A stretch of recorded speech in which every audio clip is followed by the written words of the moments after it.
नमो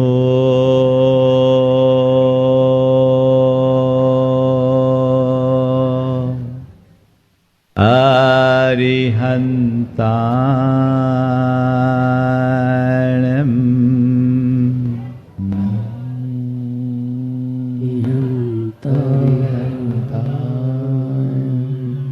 नमो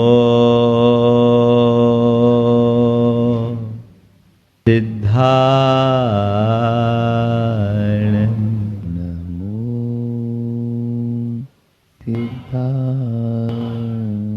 नमो आयर्याणं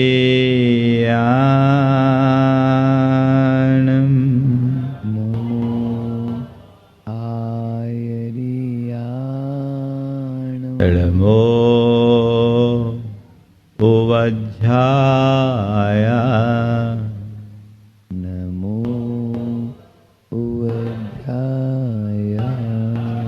नमो लोये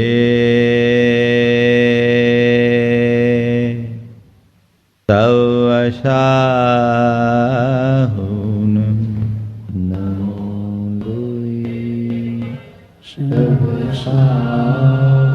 ऐसो पंच हड़मोयारो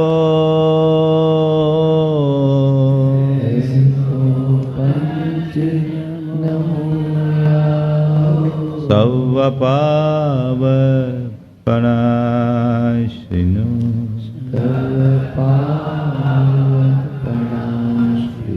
मंगलालं च सब्बेशिं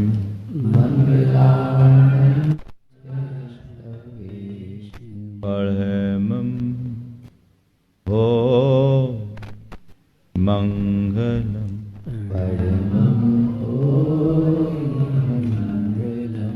जय बोलो देवादिदेव खजराट श्री भगवान महावीर स्वामी की जय जय जय। अहिंसा परमो धर्म की जय जय जय। परम पूज्य आचार्य गुरुवर श्री विद्यासागर जी महाराज की जय जय जय। बोले परम पूज्य मनीषी प्रमाण सागर जी महाराज की जय जय जय। नमोस्तु गुरुवर नमोस्तु।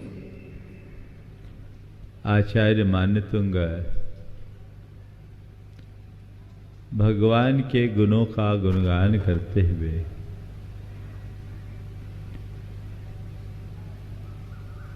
उनके आंतरिक वैभव के साथ अब उनके बाह्य वैभव की ओर अपनी दृष्टि केंद्रित कर रहे हैं।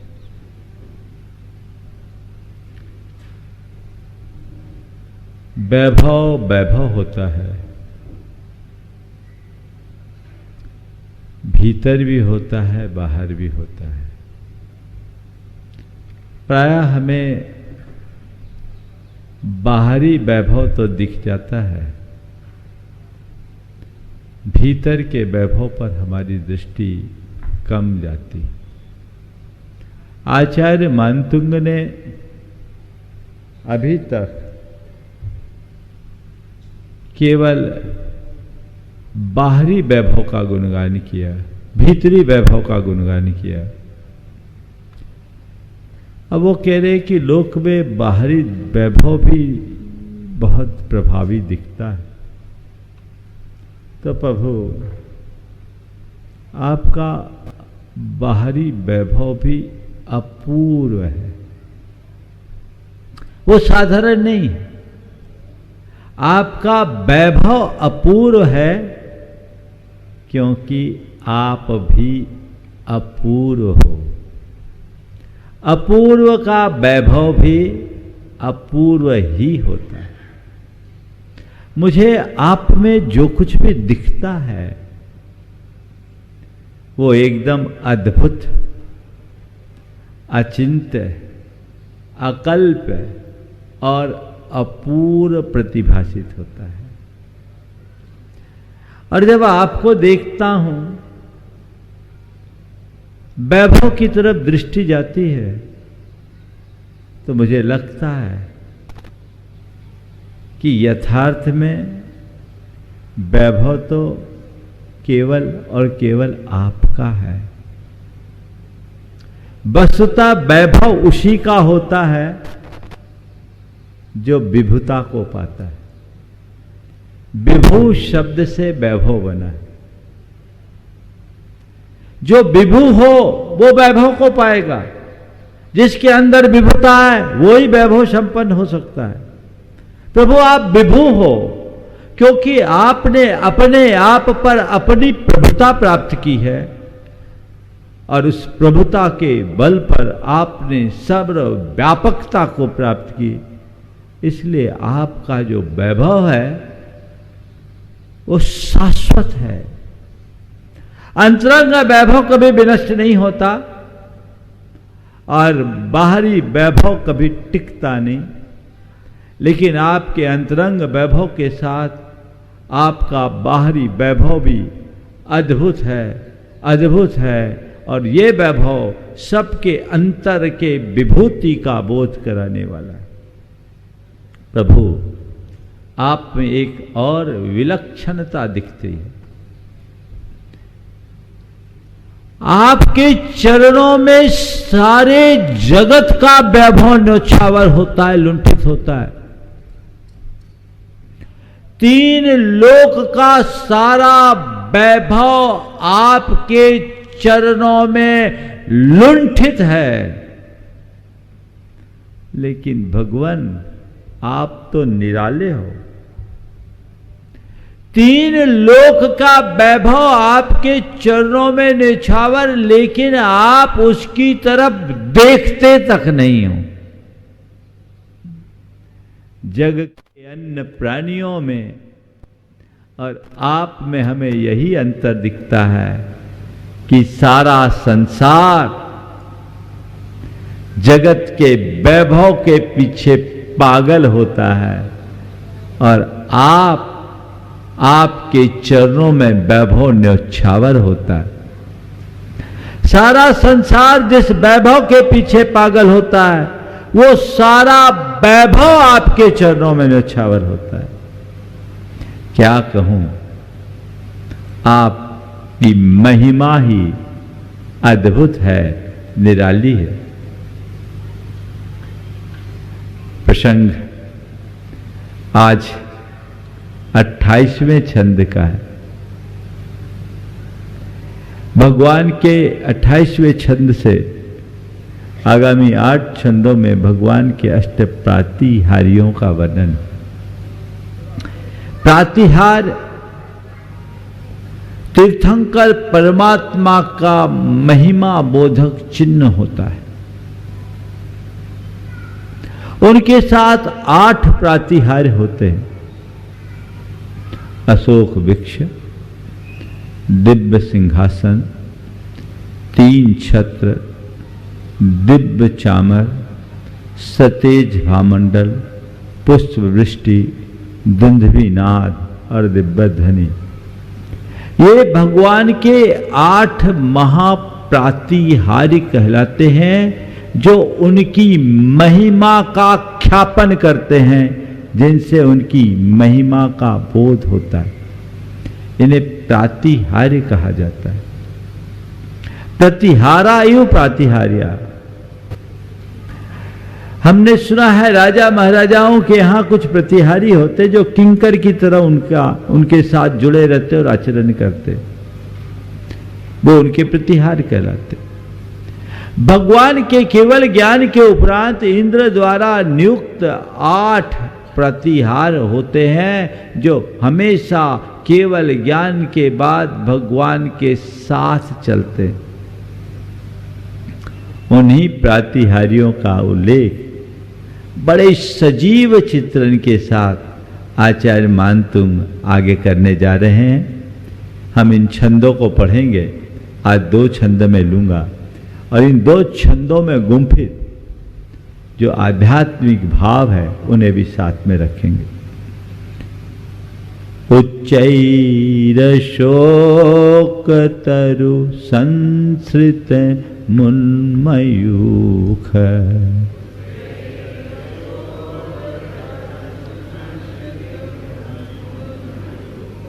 उच्चैर शोक तरु संसृत मुन्मयूख।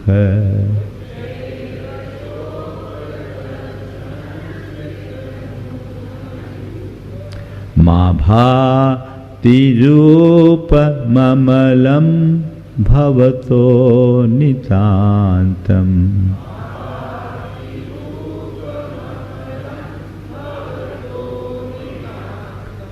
मा भाति रूपममलं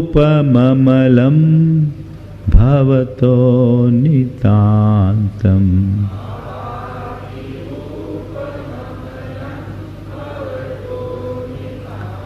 स्पष्टोल्लसत् किरणमस्तमोवितानम्।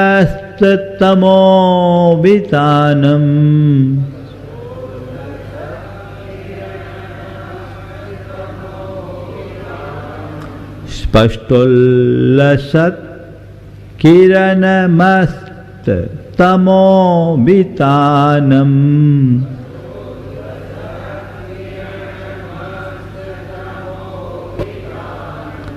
बिंबं रवेरिव पयोधर पार्श्ववर्ती।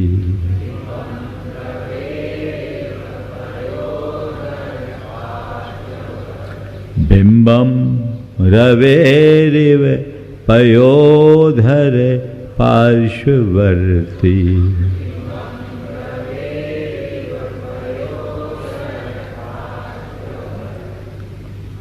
यहाँ इस छंद का अर्थ हम समझे उससे पूर्व इसके भाव को पहले समझ लें। भगवान के लिए अष्ट प्रातिहार्यों में अशोक वृक्ष नाम का ये पहला प्रातिहार्य है। ऐसा कहा जाता है कि हमारे 24 तीर्थंकरों को जिस वृक्ष के नीचे केवल ज्ञान होता है वह वृक्ष उनका अशोक वृक्ष कहलाता है। हमारे तीर्थंकर परमात्मा की एक विशेषता रही, सभी तीर्थंकरों ने वृक्षों के नीचे ही दीक्षा ली और उन्हें केवल ज्ञान भी वृक्ष के नीचे हुआ। वृक्षों के नीचे दीक्षा लेने का और वृक्षों के नीचे केवल ज्ञान की क्या वजह है इसकी चर्चा अभी थोड़ी देर बाद में करूंगा। लेकिन तीर्थंकर भगवान के प्रातिहार्यों में एक मूल प्रातिहार्य है अशोक वृक्ष। यह अशोक वृक्ष कैसा होता है? तो वृक्ष है। तीर्थंकर परमात्मा के मस्तक पर रहने वाला जो अशोक वृक्ष है ये सामान्य वृक्षों की तरह नहीं होता, ये पार्थिव होता है और ये अधर में होता है। तीर्थंकरों की मूल ऊंचाई से 12 गुनी ऊंची होती है और इनके पत्ते मरकट मणि की तरह होती है, बड़ी निराव, उनका अद्भुत तेज, अपूर्व तेज। और वो पेड़ विशाल काय पेड़ जिसकी शाखा प्रशाखाएं अत्यंत विस्तृत, जिसमें फूल फल से सुसज्जित, जिसमें अनेक प्रकार के कोयल तोता मैना जैसे पक्षी का मधुर कलरव और गुंजार हो रहा हो, ऐसा तेजस्वी वृक्ष उनके मस्तक पर रहता है। 24 तीर्थंकर है। अशोक वृक्ष सामान्य रूप से जो हम लोग अशोक वृक्ष देखते हैं वो मत समझना। जिस तीर्थंकर को जिस वृक्ष के नीचे केवल ज्ञान हुआ वही उनका अशोक वृक्ष होता है। अभी हम भगवान ऋषभदेव की स्तुति कर रहे हैं। ऋषभदेव भगवान को बट वृक्ष के नीचे केवल ज्ञान हुआ। कौन से वृक्ष के नीचे? अब थोड़ी कल्पना करो, बट वृक्ष। कैसा बट वृक्ष? तीर्थंकर ऋषभदेव की मूल ऊंचाई से 12 गुना। भगवान ऋषभदेव 500 धनुष के थे तो पेड़ कितना हो गया? 6000 धनुष, 12 गुना 6000 धनुष ऊंचा विशाल का है। सवाल मत खड़ा करना। अभी अपनी हाइट कितनी है? 5-6 फीट। और बरगद का पेड़ देखते हैं तो कितना गुना दिखता है? 60-70 फीट। 60 फीट का, 50-60 फीट का तो अमूमन होता ही। तो तो 10-12 गुना तो हमसे हो गया ना। तो ऐसे जब ऋषभदेव 500 धनुष के थे, तो पेड़ यदि 6000 धनुष का हो तो क्या आश्चर्य, तभी तो उस पेड़ के नीचे जाके बैठेंगे। अब ऐसा विशाल काय वृक्ष, एक कल्पना आप लोगों को दे रहा हूं, और अभी मैं एक कुछ प्रैक्टिकल भी कराऊंगा जब अर्थ बताऊंगा। तो ऐसा विशाल काय वृक्ष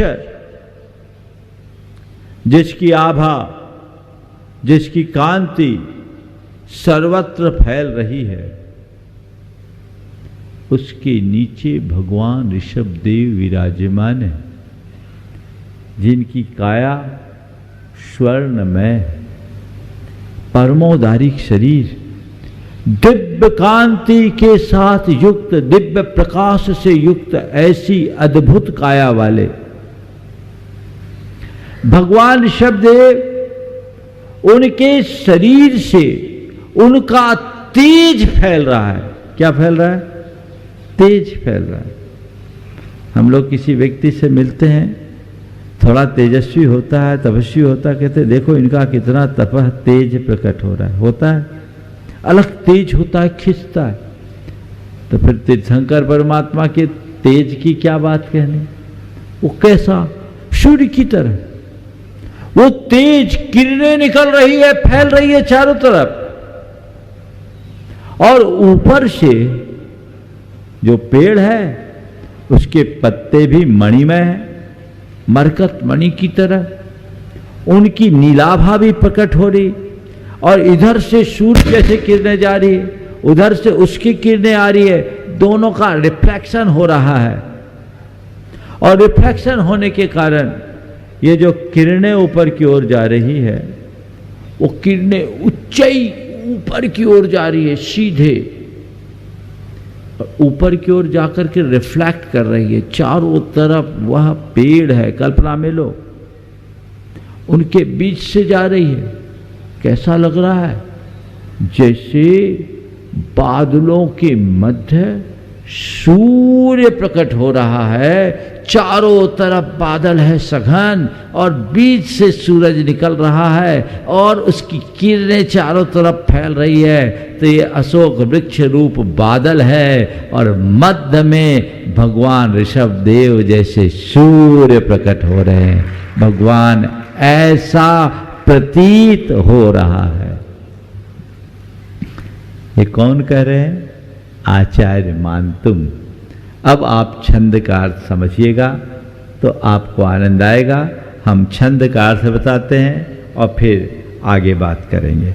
उच्चई रसोक तरु संस्कृत, संस्कृतम उन्मयूख है। उच्चई ऊंचे, कितने ऊंचे, कितना ऊंचा? भगवान के मूल शरीर से 12 गुना ऊंचा। अशोक, रसोक में से अशोक निकलेगा, अशोक तरु, अशोक वृक्ष के नीचे संस्कृत उन्मयूख है, जिसके किरणें ऊपर की ओर जा रही है। मयूख का अर्थ होता किरण। उन्मयूख, ऊपर की ओर जिसकी किरणें फैल रही है। उन्मयूखम आभाति रूपम अमलम भवतो नितांतम, भवतो अमलम रूपम नितांतम आभाति। भवता आपका, अमलम निर्मल, रूपम रूप, नितांतम बहुत खूब, आभाति शोभायमान होता है, खूब सुंदर लग रहा है, खूब शोभायमान लगता है। किनका रूप? भगवान आपका रूप। कैसा रूप? ऊंचे अशोक वृक्ष के नीचे बैठे, जिसकी किरणें ऊपर की ओर जा रही है।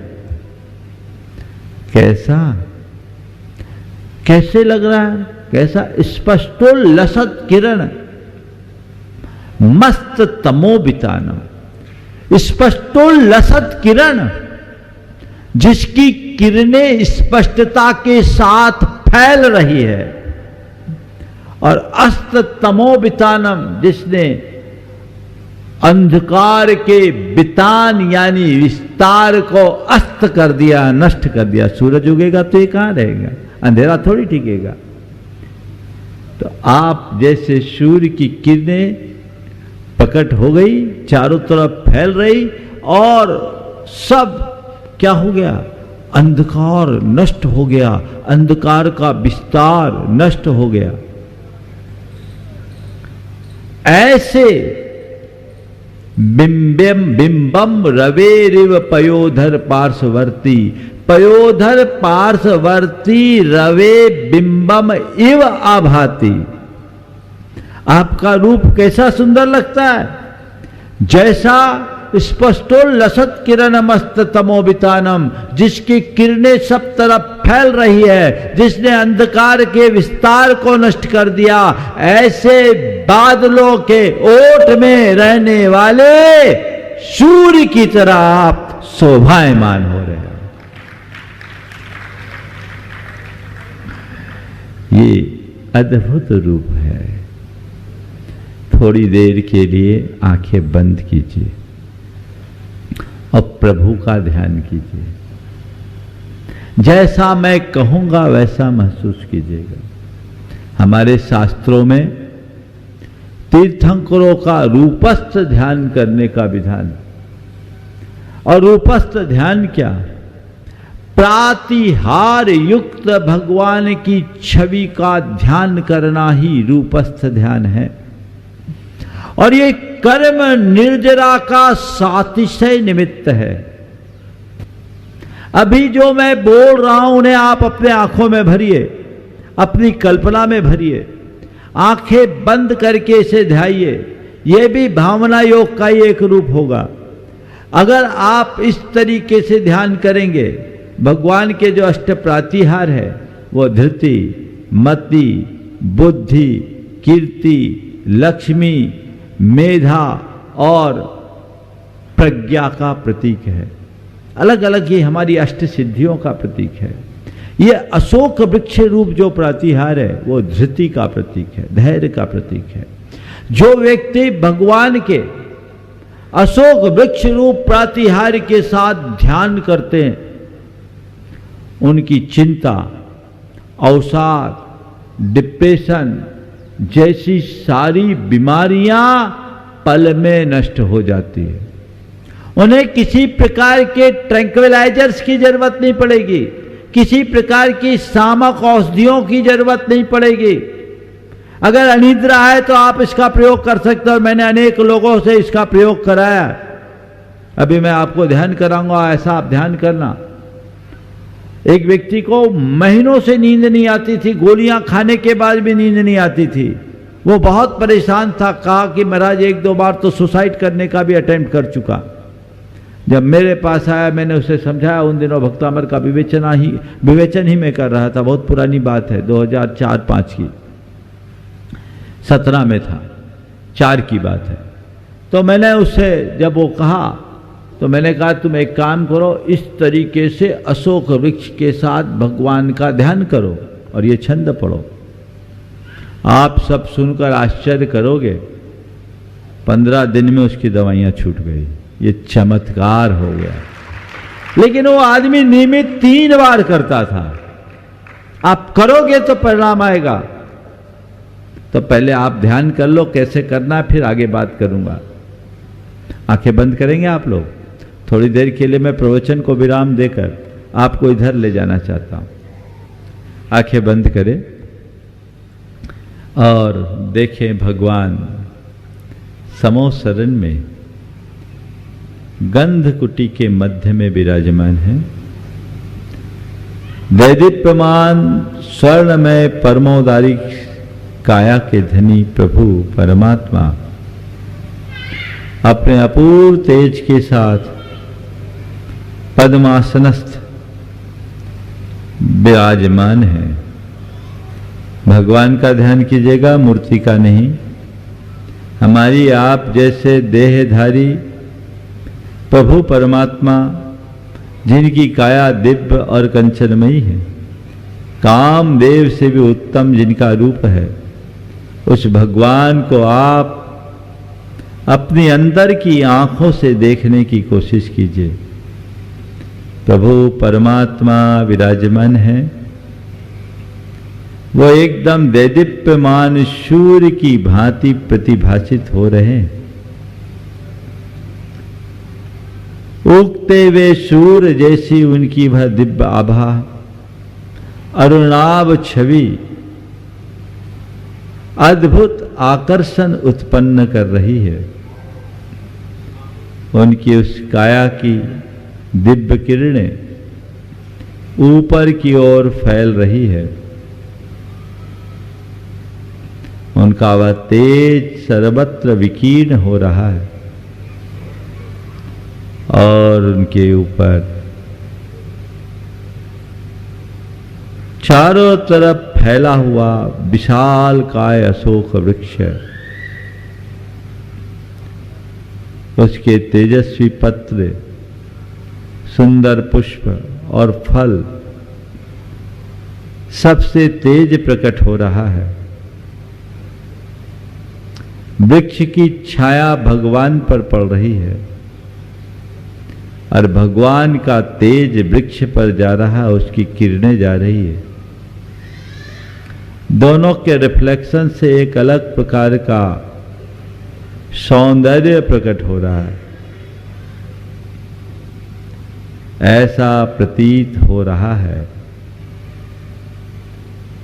मानो बादलों के ओट में सूर्य निकल रहा है।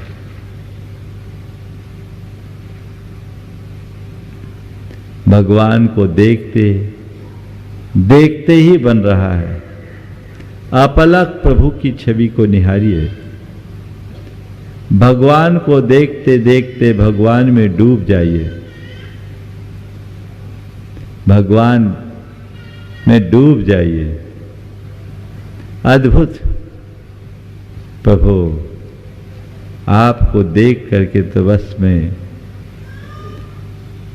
देखता ही जा रहा हूं, देखता ही जा रहा हूं।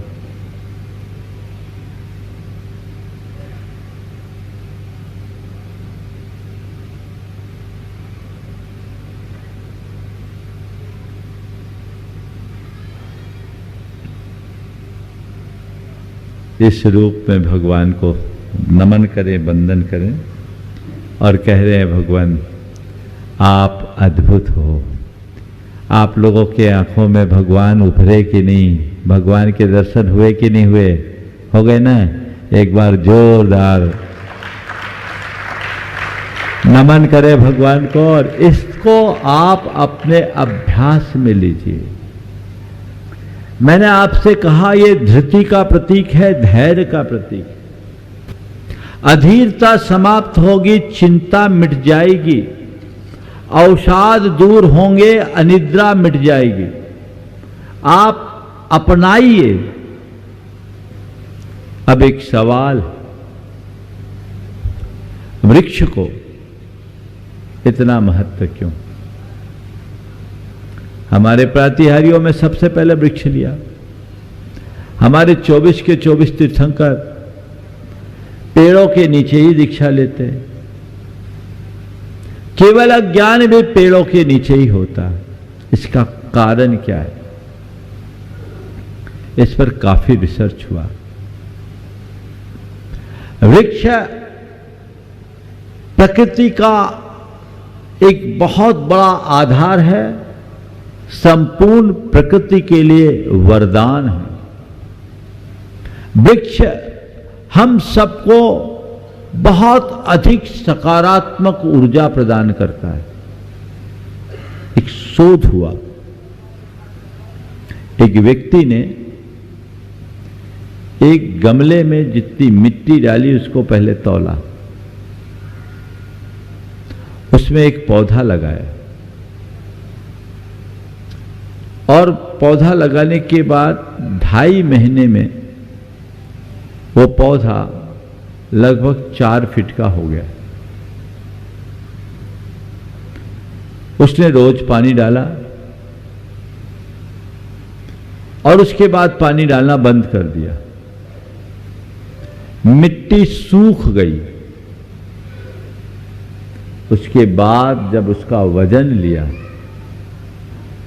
तो जो पहले मिट्टी डाली थी, पौधा लगाया था, उसके वजन से 2.5 किलो वजन ज्यादा निकला। ये 2.5 किलो कहां से आया? पानी जितना डाला वो तो पानी सूख गया, मिट्टी थी, मिट्टी रहना चाहिए। ये पौधा विकसित हुआ, इसमें 2.5 किलो वजन आया। ये वजन कहां से आया? ये ब्रह्मांड से गहित ऊर्जा का फल है। पेड़ में फल लगते हैं, ये फल कहां से आते हैं? फूल उगते हैं, ये फूल फल कहां से आते हैं? ये ब्रह्मांड से पेड़ ऊर्जा को ग्रहण करता है और ग्रहण करके हम सबको प्रदान करता है। तो वृक्ष सकारात्मक ऊर्जा का एक बहुत बड़ा आधार है। तो वृक्ष ऊर्जा लेता है, हमें ऊर्जा देता है। तीर्थंकरों के द्वारा वृक्षों के नीचे दीक्षा लेने के पीछे एक कारण मुझे यह दिखता है कि वृक्ष सकारात्मकता का मूल है और वृक्ष के नीचे एकाग्रता की वृद्धि होती। मैंने खुद पर यह प्रयोग किया, अनेक बार मैंने वृक्षों के नीचे बैठ करके ध्यान किया, चिंतन किया, ये पाया कि आम स्थान की अपेक्षा वृक्ष के नीचे एकाग्रता अधिक होती है। वृक्ष के नीचे बैठने से एकाग्रता अधिक होती, उसमें भी बट वृक्ष हो, आम का वृक्ष हो, साल का वृक्ष हो, तो इसमें विशेषता है। संभवतः तीर्थंकर परमात्मा भी इसीलिए वृक्षों के नीचे दीक्षा लेते हों और इसका एक आध्यात्मिक कारण भी दिखता है। वृक्ष धृति और सहिष्णुता का प्रतीक है। पेड़ को आप देखो, सर्दी, गर्मी, बरसात, आंधी, पानी, तूफान, लू और हिमानी हवाएं, ओला, कुछ भी गिरे, सबको प्रतिकार रहित होकर के सहन करता है। कोई पत्थर भी मारे तो उसे मीठे फल देता। पत्थर मारे तो उसे मीठे फल देता। सब कुछ प्रतिकार रहित होकर के सहन करता है ना। तो इसी तरह जो वृक्ष की भांति सबको प्रतिकार रहित होकर सहता है, समता की प्रतिमूर्ति होता है, वही साधु होता है। शायद इसीलिए वृक्ष के नीचे तीर्थंकर परमात्मा दीक्षा लेते। गुरुदेव ने बहुत अच्छा हाइकू लिखा, साधु वृक्ष है छाया फल प्रदाता जो धूप खाता। साधु वृक्ष है छाया फल प्रदाता जो धूप खाता। तो साधु वृक्ष है जो छाया और फल को देता है, स्वयं धूप खाता है। तीर्थंकर परमात्मा इसी आध्यात्मिक प्रेरणा के लिए वृक्ष के नीचे दीक्षा लेते। वृक्ष ऊर्जा प्रदान करता है, इसलिए वृक्ष के नीचे केवल ज्ञान होता है, क्योंकि वहां एकाग्रता अधिक होती है और केवल ज्ञान के लिए पूर्ण एकाग्रता की आवश्यकता होती है। संभवतः इसीलिए तीर्थंकर परमात्मा को वृक्षों के नीचे केवल ज्ञान होता है। तो बंधुओं, वृक्ष को समझिए। वृक्ष हीलिंग का भी एक बड़ा आधार है। जो लोग भावना योग करते हैं, यदि पेड़ के नीचे बैठ करके करें तो और कई गुना प्रभाव पड़ेगा। इसलिए वृक्षों के प्रति हमें बहुत गंभीर होना चाहिए, संवेदनशील होना चाहिए। वृक्षों का संरक्षण और संवर्धन करना चाहिए। हर व्यक्ति को अधिक से अधिक वृक्ष लगाने का प्रयत्न करना चाहिए, अभियान चलाना चाहिए। वृक्ष लगाने का प्रयत्न जारी रखना चाहिए, उसमें किसी तरह की कमी नहीं होने देना चाहिए। तो ये पहला प्रातिहार है, क्या? अशोक वृक्ष है। अब आप लोग ध्यान करेंगे, प्रयोग कीजिए। आप लोगों के साथ कहानी दूसरी है। आप लोग चाहते सब कुछ हो पर बिना किए। महाराज आप तो बता दो बस। अरे भैया, बीमारी का इलाज कराना चाहते हो तो केवल डायग्नोसिस से नहीं होगा, डॉक्टर से प्रिस्क्रिप्शन लिखवाने से भी नहीं होगा। क्या करना पड़ेगा? दवाई खाना पड़ेगा। पर आप लोगों की कहानी ऐसी है कि बस प्रिस्क्रिप्शन लेकर के घूमते रहते हो कि हम तो बस हो गया, हमारा इलाज हो गया। जिंदगी भर बीमार हो, बीमार ही बने रहोगे। मुक्ति उसी को मिलती है, आरोग्य वही पाता है जो औषध उपचार करता है। प्रैक्टिस में लीजिए, प्रैक्टिस में लीजिए, इन्हें अपनाइए, थोड़ा ध्यान कीजिए। भक्तामर का पाठ करना और भक्तामर का इस तरीके से ध्यान करना बहुत अलग अंतर आएगा। इन्हें ध्यान में रखेंगे तो बहुत सारी चीजें जुड़ेगी। आजकल भक्तामर के अन्य अनेक प्रकार से प्रयोग होना शुरू हो गए और लोगों ने इन्हें अनेक तरीके से महिमा मंडन भी करना शुरू कर दिया। पर मैं आप सबसे कहता हूँ, आध्यात्मिक जागरण से बड़ी महिमा और कोई नहीं है। यदि हम इनका आध्यात्मिक लाभ उठाएंगे तो हम अपने आप को पावरफुल बना देंगे और वो हमारे जीवन की एक बड़ी उपलब्धि बनेगी। एक छंद और लें। अब है सिंहासन प्रातिहार। सिंहासने मणिमयूख शिखा विचित्रे,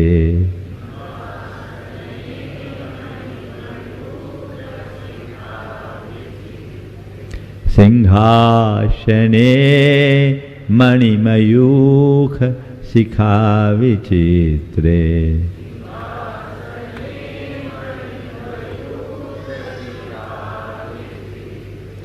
बिभ्राजते तव वपुः कनकावदातं,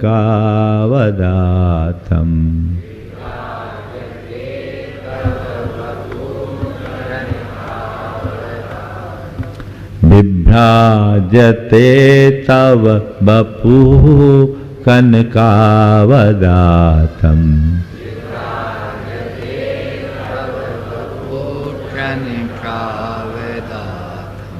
बिंबं बियद् विलसदंसुलताभितानम्,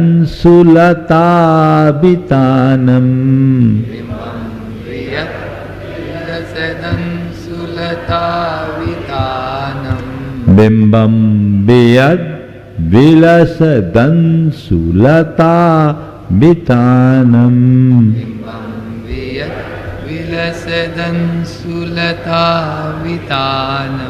तुंगोदयाद्रिशिरशिव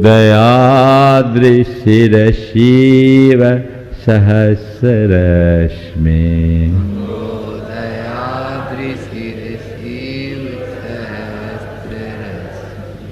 तुंगोदयाद्रिशिरशिव सहस्ररश्मे,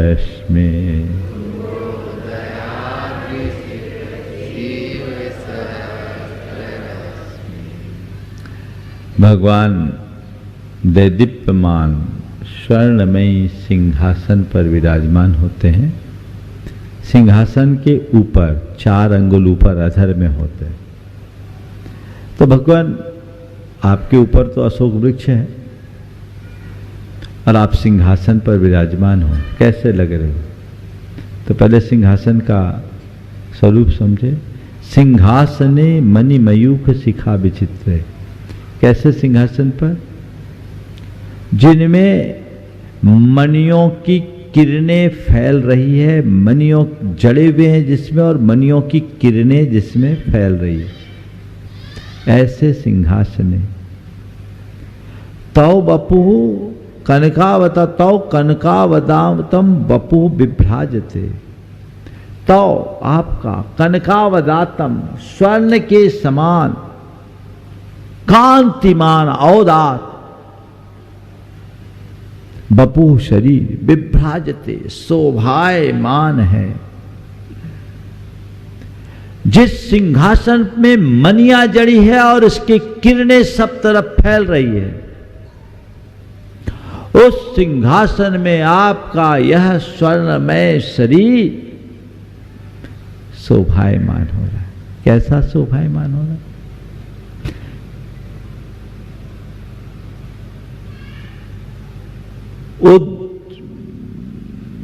बिंबम बियद विलसद अंशुलता बितान। बिंबम बियत विलसत अंशुलतानाम सहस्र रश्मि।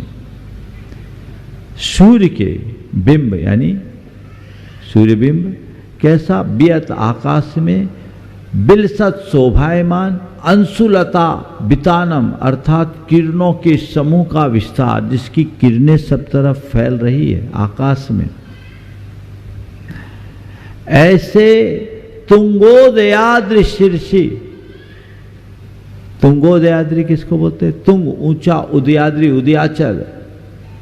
उत्तुंग उदयाचल के शिखर पर यानी मेरू पर्वत के शिखर पर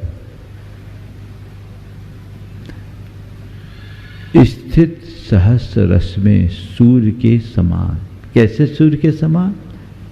जिसकी किरणें चारों तरफ फैल रही है, ऐसे सूर्य के समान।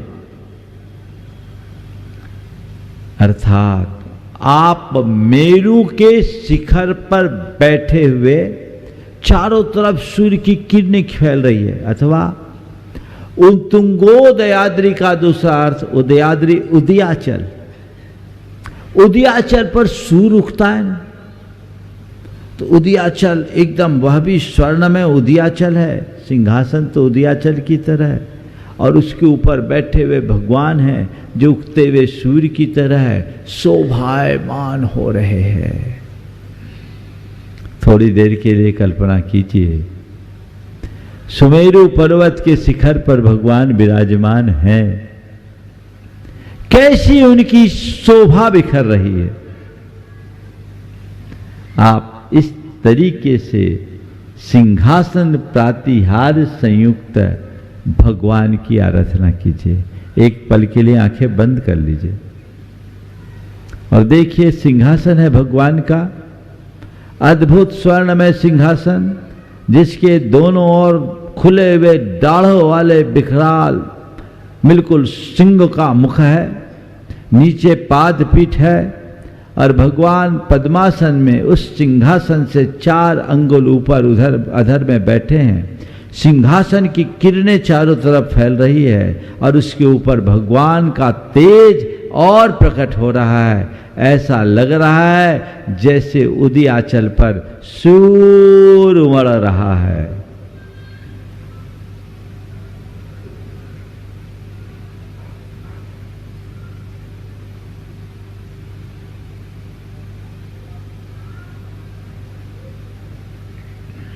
इस तरीके से सिंहासन प्रातिहार्य से युक्त भगवान का दर्शन करें, प्रयोग में लाए।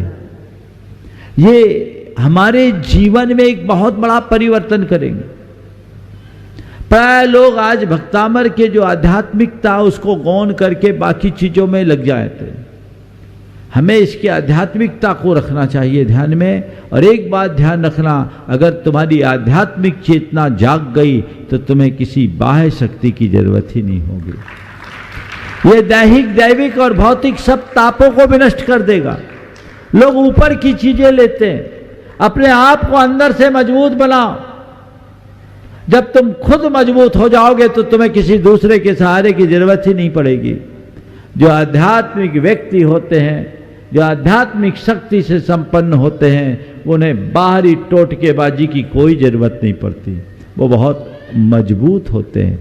जिनके पैर सबल हो उन्हें बैसाखियों की क्या जरूरत। बैसाखी का आश्रय कौन लेता है? जिनके पांव कमजोर होते हैं। अपने पांव को मजबूत बनाओ। हमें किसी बैसाखी की जरूरत नहीं, हम अपने बूते शिखर पर चढ़ेंगे। ये लक्ष्य रखना चाहिए। और ये तभी और तभी होगा जब तुम्हारे हृदय में वो आध्यात्मिकता जागृत होगी, जीवन की वास्तविकता को पहचानोगे, तो किसी प्रकार के टोटकेबाजी में उलझने की जरूरत ही नहीं पड़ेगी। मेरा रंच मात्र इन बातों पर विश्वास नहीं। लोग उलझ जाते, ये कर लो वो कर लो। अरे वस्तु के स्वरूप को समझो और प्रभु के साथ अपना नाता जोड़ो, तुम्हारी चेतना जागृत होगी। और जिस दिन तुम्हारी चेतना जागृत होगी, तुम्हारी आत्म क्षमताएं स्वतः विकसित होने लगेगी। पर लोग इन्हीं बातों को महिमा मंडित करते हैं। भगवान की असल महिमा को पहचानो तो दूसरे महिमा मंडन की जरूरत नहीं। भैया 5-7 मिनट ज्यादा लगेगा, आज पूरा करना है विषय। महिमा भगवान की असल महिमा को जानो तो वो उस महिमा को पहचानो, तुम्हें फिर किसी और की महिमा की जरूरत ही नहीं पड़ेगी। लोग तरह तरह के महिमा बनाते हैं, चमत्कारों की बातें करते हैं। अरे महाराज क्या चमत्कार, चमत्कार को नमस्कार होता था। और कचहरी में देखता था मदारी लोग अपना करतब दिखाते थे, जादू दिखाते थे, और वहां देखा कि वो मदारी 10 के नोट को 20 का नोट बना देता था। वो मदारी 10 के नोट को 20 का नोट बना देता था, और लोग देख के आश्चर्यचकित होते थे कि 10-10 के नोट 20-20 के नोट में परिवर्तित हो गए। लेकिन तभी जब उसका खेल खत्म होता 10-10 पैसे के लिए हाथ फैलाता था, 10-10 पैसे के लिए हाथ फैलाता था। अरे भाई, जब तुम 10 को 20 करने में समर्थ हो तो 10 पैसे के लिए हाथ फैलाने की जरूरत क्या है? इतनी समझने की जरूरत है। जब टोटकों से तुम सबके संकट का निवारण करा रहे हो तो ये प्रोफेशन करने की जरूरत क्या? तुम भी कोई टोटका अपना लो, धन बरस जाएगा। वस्तु स्वरूप को समझिए, कर्म कांडों में मत उलझिए, कर्म सिद्धांत के विश्वासी बनिए, तब आगे बढ़ पाओगे। इसलिए इन बातों में मत उलझिए, इनको प्रैक्टिकली अपनाइए, अपने आप को स्ट्रांग बना पाएंगे और वो आपके जीवन को और बेहतरी प्रदान कर पाएगा। तो ऐसे सिंहासन प्रातिहार्य के साथ ध्यान कीजिए। आप एक एक प्रातिहार्य को एक दिन लीजिए, चीजें सब खत्म हो जाएगी, दूर हो जाएगी, आपको जरूरत ही नहीं पड़ेगी किसी चीज की। शॉर्ट टर्म में कोई चीज गेन करना अच्छा नहीं माना जाता। आप कोई भी चीज पाना चाहते हैं तो उसकी गहराई में डूबने का प्रयत्न कीजिए, जिससे आपकी चेतना परिष्कृत हो, आप अपने आप में मजबूत बन सके। ये जीवन को बेहतरी प्रदान करने वाली है। बाकी चीजें तो ऐसी आती और जाती है। हम चीजों के मूलार्थ को समझ करके चलना शुरू करें तो जीवन बदल जाएगा, और बाकी बातों को हम सतही तौर पर पकड़ेंगे तो सतही बने रहेंगे। गुरु के पास शिष्य रहता था और गुरु के पास अपने गुरु की एक मूर्ति थी। संयोग से शिष्य के हाथ से मूर्ति टूट गई। अब मूर्ति टूट गई, गुरु को पता लगेगा तो गुरु नाराज होंगे, क्या करे? तो उसने क्या किया, मूर्ति को एक पोटली में बांधा और लाल पोटली में बांध करके अपने दोनों हाथ पीछे रख के खड़ा हुआ और गुरु से कहा, गुरुदेव आदमी मरता कब है? आदमी मरता कब है? तो गुरु ने कहा, जब उसका समय आ जाता है। आदमी मरता कब है? तो गुरु ने कहा, जब उसका समय आ जाता है। शिष्य ने पोटली आगे करते हुए कहा, गुरुदेव इस मूर्ति का समय आ गया, ये मूर्ति मर गई। गुरुदेव इस मूर्ति का समय आ गया, ये मूर्ति मर गई। गुरु को मूर्ति खंडित होते देखकर एक पल के लिए थोड़ा दुख तो हुआ, लेकिन शिष्य की प्रत्युत्पन्नता को देखकर उसका मन हर्षित हो गया और गुरु ने शिष्य को संबोधा कि बेटे यही बात सब में अपना करके चलना। जब जिसका समय आता है वो मर जाता है। संसार का कोई भी वियोग हो, कैसा भी वियोग हो, एक ही बात सोचो, इसका समय आ गया है। बंधुओं, ऐसी आध्यात्मिक दृष्टि आ जाने पर इष्टानिष्ट संयोग वियोग में व्यक्ति विचलित नहीं होता, उसमें स्थिरता बनी रहती है। और यही स्थिरता हमारे जीवन की एक बड़ी उपलब्धि है। उसे हम अपने अंतर मन में घटित करें और जीवन को आगे बढ़ाने का प्रयत्न करें। बंधुओं, भावना योग के ऊपर जो प्रयोग आप सबके बीच चालू हुआ है और उसके लिए परीक्षण का कार्यक्रम शुरू हो गया। जो लोग डायबिटीज, हार्ट पेशेंट और एंजाइटी, डिप्रेशन और अन्य प्रकार के साइकोसोमेटिक डिजीज से परेशान है, अन्य बीमारियों से ग्रसित है, उनकी यहाँ जांच हो रही है। वे अपनी जांच कराएं और जांच कराने के बाद उनको नियमित 17 तारीख से भावना योग कराया जाएगा। हाँ, बहुत सुंदर। और 17 तारीख से उसकी शुरुआत होगी। सिलेक्टेड लोगों पर यह प्रयोग किया जा रहा है 3 महीने। इसमें वे ही लोग आगे आए जो 3 महीने तक लगातार भावना योग करेंगे। उनके लिए एक 24 मिनट का अलग से तैयार किया गया है। आप रजिस्ट्रेशन कराएं। हमें अभी जानकारी दी गई, अभी 200 लोगों ने 265 लोगों ने रजिस्ट्रेशन करा लिया है कल में अपना लक्ष्य। वो ऑनलाइन की बात है, अभी ऑफलाइन तो यहाँ बहुतों ने कराया है। और इसमें अभी 400 लोगों का सैंपल साइज लेना है, और अगर ज़रूरत पड़ेगी वो कहेंगे तो उसे बढ़ाया भी जा सकता है। लेकिन आप रजिस्ट्रेशन कीजिए, उसकी स्क्रूटनी होगी और फिर आपके जांच की व्यवस्था होगी।